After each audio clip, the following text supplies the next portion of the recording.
Don Quijote de la Mancha, de Miguel de Cervantes Saavedra.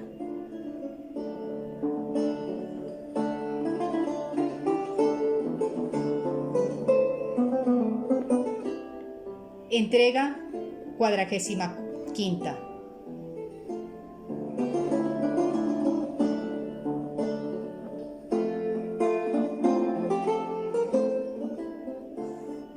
Capítulo 15. De lo que sucedió a Don Quijote con un discreto caballero de la Mancha. Con la alegría, contento y ufanidad que se ha dicho, seguía Don Quijote su jornada, imaginándose por la pasada victoria ser el caballero andante más valiente que tenía en aquella edad el mundo. Daba por acabadas y a feliz fin conducidas cuantas aventuras pudiesen sucederle de allí en adelante. Tenía en poco a los encantos y a los encantadores. No se acordaba de los innumerables palos que en el discurso de su caballería le habían dado, ni de las pedradas que le derribó la mitad de sus dientes, ni del desagradecimiento de los galeotes, ni del atrevimiento y lluvia de estacas de los yangüeses. Finalmente, decía entre sí que si él hallare arte, modo o manera cómo desencantar a su señora Dulcinea, no envidiaría a la mayor ventura que alcanzó o pudo alcanzar el más venturoso caballero andante de los pasados siglos. En estas imaginaciones iba todo ocupado cuando Sancho le dijo: «¿No es bueno, señor, que aún todavía traigo entre los ojos las desaforadas narices y mayores de marca de mi compadre Tomás Cecial? ¿Y tú, crees, Sancho, por ventura, que el caballero de los espejos era el bachiller Carrasco y su escudero Tomás Cecial tu compadre?» «No sé qué me diga eso», respondió Sancho. «Solo sé que las señas que me dio de mi casa, mujer e hijos no me las podría dar otro que él mismo, y la cara, quitadas las narices, era la misma de Tomás Cecial, como yo se la he visto muchas veces en mi pueblo, y pared en medio de mi misma casa, y el tono del habla era todo uno». «Estemos a razón, Sancho», replicó Don Quijote. «Ven acá. ¿En qué consideración puede caber que el bachiller Sansón Carrasco viniese como caballero andante, armado de armas ofensivas y defensivas, a pelear conmigo? ¿He sido yo su enemigo por ventura? ¿He le dado yo jamás ocasión para tenerme ojeriza?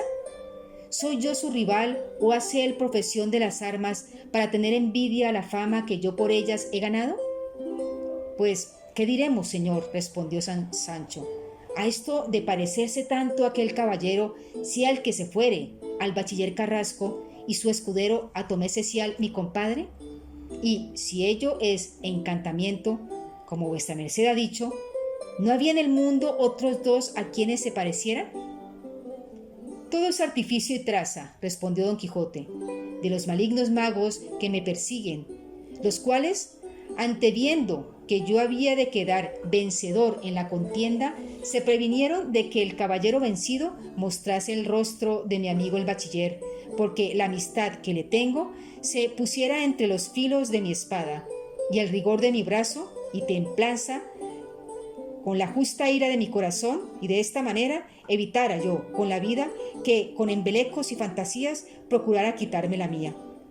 Para prueba de lo cual, ya sabes, oh Sancho, por experiencia, que no te dejará mentir ni engañar, cuán fácil sea a los encantadores mudar unos rostros en otros, haciendo de lo hermoso feo y de lo feo hermoso. Pues no ha 2 días que viste por tus propios ojos la hermosura y gallardía de la sin par Dulcinea en toda su entereza y natural conformidad, y yo la vi en la fealdad y bajeza de una zafia labradora, con cataratas en los ojos y con mal olor en la boca. Y, más que el perverso encantador que se atrevió a hacer una transformación tan mala, no es mucho que haya hecho la de Sansón Carrasco y la de tu compadre, por quitarme la gloria del vencimiento de las manos. Pero con todo esto me consuelo, porque, en fin, en cualquier figura que haya sido, he quedado vencedor de mi enemigo». «Dios sabe la verdad de todo», respondió Sancho. Y como él sabía que la transformación de Dulcinea había sido traza y embeleco suyo, no le satisfacían las quimeras de su amo, pero no le quiso replicar, por no decir alguna palabra que descubriese su embuste. En estas razones estaba cuando los alcanzó un hombre que detrás de ellos por el mismo camino venía sobre una muy hermosa yegua tordilla, vestido un gabán de paño fino verde, girando de terciopelo leonado, con una montera del mismo paño fino verde. El aderezo de la yegua era de campo y de jineta, asimismo de morado y verde. Traía un alfanje morisco pendiente de un ancho tailí, de verde y oro, y los borsingues eran de la labor del tailí. Las espuelas no eran doradas, sino dadas con un matiz verde, tan tersas y bruñidas que, por hacer labor con todo el vestido, parecían mejor que si fuera de oro puro. Cuando llegó a ellos, el caminante les saludó cortésmente y picando a la yegua se pasaba de largo. Pero don Quijote le dijo: «Señor galán, si es que vuestra merced lleva el camino que nosotros, y no importa el darse priesa, merced recibiría en que nos fuésemos juntos». «En verdad», respondió el de la yegua, «que no me pasara tan de largo, si no fuera por temor que con la compañía de mi yegua no se alborotara ese caballo». «Bien puede, señor», respondió a esta sazón Sancho, «bien puede tener las riendas a su yegua, porque nuestro caballo es el más honesto y bien mirado del mundo. Jamás en semejantes ocasiones ha hecho vileza alguna. Y una vez que se desmandó a hacerla, la lastimamos mi señor y yo con las saetas. Digo otra vez que puede vuestra merced detenerse, si quisiere, que, aunque se le den entre dos platos, a buen seguro que el caballo no los arrostre». Detuvo la rienda el caminante, admirándose de la postura y rostro de don Quijote, el cual iba cincelada, que la llevaba Sancho como maleta en el arzón delantero de la albarda del rucio. Y si mucho miraba el de lo verde a don Quijote, mucho más miraba don Quijote al de lo verde, pareciéndole hombre de chapa. La edad mostraba ser de 50 años, las canas pocas, y el rostro aguileño, la vista entre alegre y grave. Finalmente, en el traje y apostura daba a entender ser hombre de buenas prendas. Lo que juzgó de don Quijote de la Mancha el de lo verde fue que semejante manera ni parecer de hombre no le había visto jamás. Admiróle la longura de su caballo, la grandeza de su cuerpo, la flaqueza y amarillez de su rostro, sus armas, su ademán y compostura, figura y retrato no visto por luengos tiempos atrás en aquella tierra. Notó bien don Quijote la atención con que el caminante le miraba y leyóle en la suspensión su deseo. Y como era tan cortés y tan amigo de dar gusto a todos, antes que le preguntase nada, le salió al camino diciéndole: «Esta figura que vuestra merced en mí ha visto, por ser tan nueva y tan fuera de las que comúnmente se usa, no me maravillaría yo de que le hubiese maravillado, pero dejará vuestra merced de estarlo cuando le diga, como le digo, que soy caballero. De estos que dicen las gentes que a sus aventuras van. Salí de mi patria, empeñé mi hacienda, dejé mi regalo y entreguéme en los brazos de la fortuna, que me llevasen donde más fuese servida. Quise resucitar la ya muerta andante caballería, y a muchos días que, tropezando aquí, cayendo allí, despeñándome acá y levantándome acullá, he cumplido gran parte de mi deseo, socorriendo viudas, amparando doncellas y favoreciendo casadas, huérfanos y pupilos, propio y natural oficio de caballeros andantes. Y así, por mis valerosas, muchas y cristianas hazañas, he merecido andar ya en estampa en casi todas o las más naciones del mundo. 30.000 volúmenes se han impreso de mi historia, y lleva camino de imprimirse 30.000 veces de millares, si el cielo no lo remedia. Finalmente, por encerrarlo todo en breves palabras, o en una sola, digo que yo soy Don Quijote de la Mancha, por otro nombre llamado el Caballero de la Triste Figura. Y, puesto que las propias alabanzas envilecen, esme forzoso decir yo, tal vez las mías, y esto se entiende cuando no se halla presente quien las diga. Así que, señor gentilhombre, ni este caballo, esta lanza, ni este escudero, ni escudo, ni todas juntas estas armas, ni la amarillez de mi rostro, ni mi atenuada flaqueza, os podrá admirar de aquí en adelante, habiendo ya sabido quién soy y la profesión que hago». Cayó en diciendo esto don Quijote, y el de lo verde, según se tardaba en responderle, parecía que no acertaba a hacerlo. Pero de allí a buen espacio le dijo: «Acertaste, señor caballero, a conocer por mi suspensión mi deseo, pero no habéis acertado a quitarme la maravilla que en mi causa el haberos visto. Que puesto que, como vos, señor, decís que el saber ya quién sois me lo podría quitar, no ha sido así. Antes agora que lo sé, quedo más suspenso y maravillado. ¿Cómo, y es posible, que hay dos caballeros andantes en el mundo y que hay historias impresas de verdaderas caballerías? No me puedo persuadir que haya hoy en la tierra quien favorezca viudas, ampare doncellas, ni honre casadas, ni socorra huérfanos, y no lo creyera si en vuestra merced no lo hubiera visto con mis ojos. Bendito sea el cielo, que con esa historia que vuestra merced dice que está impresa, de sus altas y verdaderas caballerías se harán puesto en olvido las innumerables de los fingidos caballeros andantes, de que está lleno el mundo, tan en daño de las buenas costumbres y tan en perjuicio y descrédito de las buenas historias». «Hay mucho que decir», respondió Don Quijote, «en razón de si son fingidas o no las historias de los andantes caballeros». «Pues, ¿hay quien dude?», respondió el del verde, «que son falsas las tales historias». «Yo lo dudo», respondió Don Quijote, «y quédese esto aquí, que si nuestra jornada dura, espero en Dios de dar a entender a vuestra merced que ha hecho mal en irse con la corriente de los que tienen por cierto que no son verdaderas». De esta última razón de Don Quijote tomó barruntos el caminante de que Don Quijote debía de ser algún mentecato y aguardaba que con otras los confirmase. Pero antes que se divirtiese en otros razonamientos, Don Quijote le rogó le dijese quién era, pues él le había dado parte de su condición y de su vida.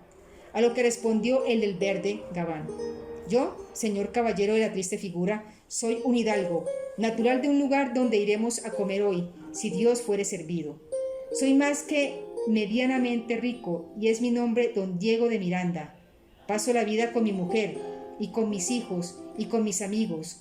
Mis ejercicios son el de la caza y pesca, pero no mantengo ni halcón ni galgos, sino algún perdigón manso o algún hurón atrevido. Tengo hasta 6 docenas de libros, cuáles de romance y cuáles de latín, de historia algunos y de devoción otros.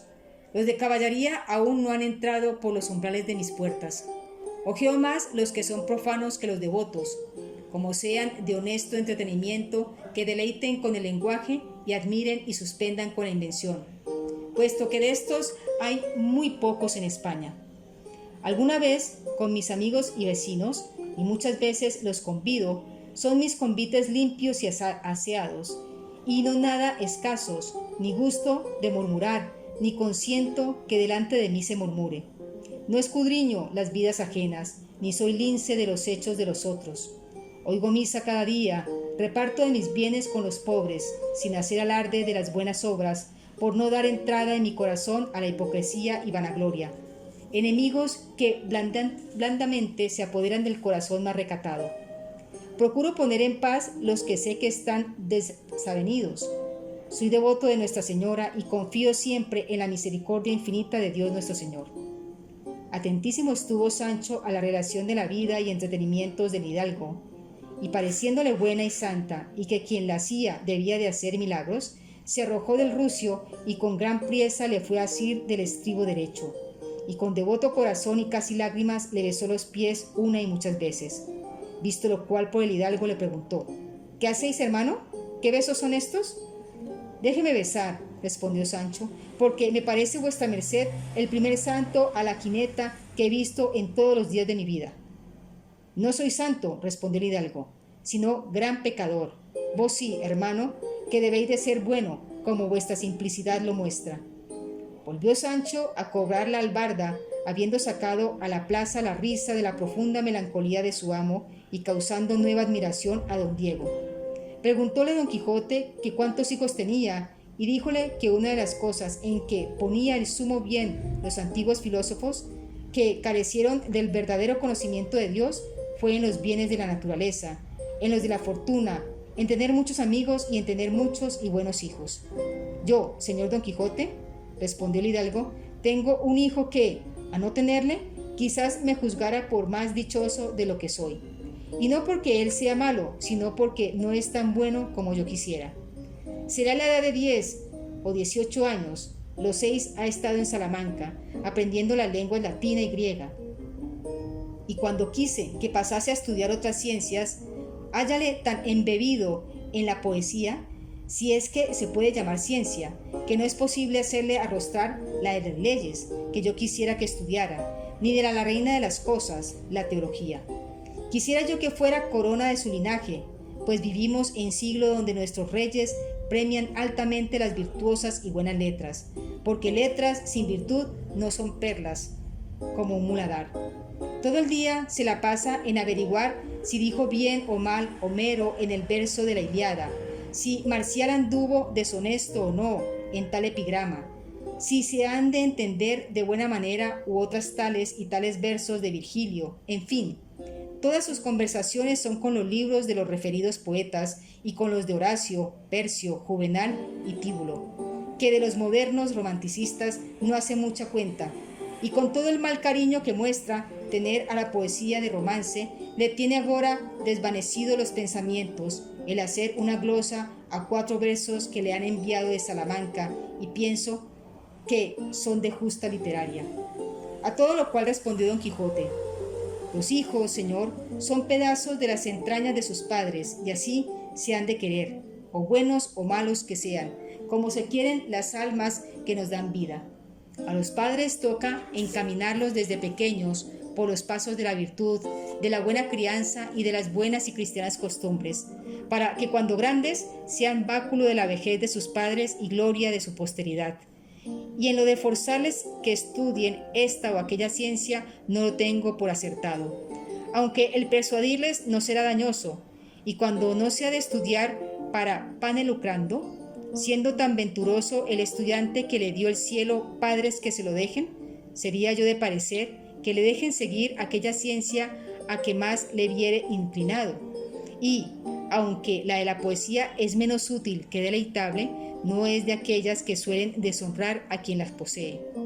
La poesía, señor Hidalgo, a mi parecer, es como una doncella tierna y de poca edad, y en todo extremo hermosa, a quien tiene cuidado de enriquecer, pulir y adornar otras muchas doncellas, que con todas las otras ciencias, y ella se ha de servir de todas, y todas se han de autorizar con ella, pero esta tal doncella no quiere ser manoseada, ni traída por las calles, ni publicada por las esquinas de las plazas, ni por los rincones de los palacios. Ella es hecha de una alquimia de tal virtud que quien la sabe tratar la volverá en oro purísimo de inestimable precio. Hala de tener el que la tuviese a raya, no dejándola correr en torpes sátiras ni en desalmados sonetos. No ha de ser vendible en ninguna manera, si ya no fuere en poemas heroicos, en lamentables tragedias o en comedias alegres y artificiosas. No se ha de dejar tratar de los truhanes ni del ignorante vulgo, incapaz de conocer ni estimar los tesoros que en ellas se encierran. Y no penséis, señor, que yo llamo aquí vulgo solamente a la gente plebeya y humilde, que todo aquel que no sabe, aunque sea señor y príncipe, puede y debe entrar en número de vulgo. Y así, el que con los requisitos que he dicho trate y tuviese a la poesía, será famoso y estimado su nombre en todas las naciones políticas del mundo. Y a los que decís, señor, que vuestro hijo no estima mucho la poesía de romance, doyme a entender que no anda muy acertado en ello, y la razón es esta: el grande Homero no escribió en latín porque era griego, ni Virgilio no escribió en griego porque era latino. En resolución, todos los poetas antiguos escribieron en la lengua que mamaron en la leche y no fueron a buscar las extranjeras para declarar la alteza de sus conceptos. Y siendo esto así, razón sería se entendiese esta costumbre por todas las naciones, y que no se desestime el poeta alemán porque escribe en su lengua, ni el castellano, ni aun el vizcaíno que escribe en la suya. Pero vuestro hijo, a lo que yo, señor, imagino, no debe de estar mal con la poesía de romance, sino con los poetas que son meros romanticistas, sin saber otras lenguas ni otras ciencias que adornen y despierten y ayuden a su natural impulso. Y aún en esto puede haber hierro, porque, según es opinión verdadera, el poeta nace, quieren decir que del vientre de su madre, el poeta natural sale poeta, y, con aquella inclinación que le dio el cielo, sin más estudio ni artificio, compone cosas que hace verdadero al que dijo, est Deus in nobilis, hay un Dios en nosotros, etc. También digo que el natural poeta que se ayudare del arte será mucho mejor y se aventajará al poeta que solo por saber el arte quisiere serlo. La razón es porque el arte no se aventaja a la naturaleza, sino perfeccionándola. Así que, mezcladas la naturaleza y el arte con la naturaleza, sacarán un perfectísimo poeta.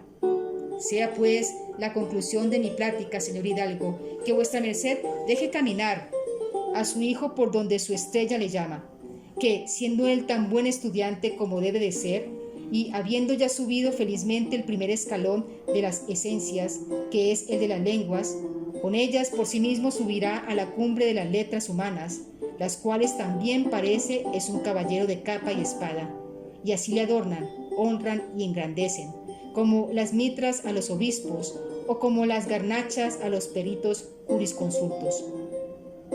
Riña vuestra merced a su hijo si hiciere sátiras que perjudicaran las honras ajenas, y castíguele y rómpaselas, pero si hiciere sermones al modo de Horacio, donde reprenda los vicios en general, como tan elegantemente lo hizo, alábele, porque lícito es al poeta escribir contra la envidia y decir en sus versos mal de los envidiosos, y así de los otros vicios, con que no señale persona alguna. Pero hay poetas que, a trueco de decir una malicia, se pondrán a peligro que los destierren a las islas de Ponto. Si el poeta fuere casto en sus costumbres, lo será también en sus versos. La pluma es lengua del alma, cuales fueren los conceptos que en ella se engendran. Tales serán sus escritos, y cuando los reyes y príncipes vean la milagrosa ciencia de la poesía en sujetos prudentes, virtuosos y graves, los honran, los estiman y los enriquecen, y aún los coronan con las hojas del árbol a quien no ofende el rayo, como en señal que no han de ser ofendidos de nadie los que con tales coronas ven honrados y adornados sus sienes. Admirado quedó el del verde gabán del razonamiento de Don Quijote, y tanto que fue perdiendo de la opinión que con él tenía de ser mentecato. Pero a la mitad de esta plática, Sancho, por no ser muy de su gusto, se había desviado del camino a pedir un poco de leche a unos pastores que allí, junto estaban, ordeñando unas ovejas. Y en esto ya volvía a renovar la plática al hidalgo, satisfecho en extremo de la discreción y buen discurso de Don Quijote, cuando, alzando Don Quijote la cabeza, vio que por el camino por donde ellos iban venía un carro lleno de banderas reales, y, creyendo que debía de ser alguna nueva aventura, a grandes voces llamó a Sancho que viniese a darle la celada, el cual Sancho, oyéndose llamar, dejó a los pastores y a toda priesa picó al rucio y llegó donde su amo estaba, a quien sucedió una espantosa y desatinada aventura.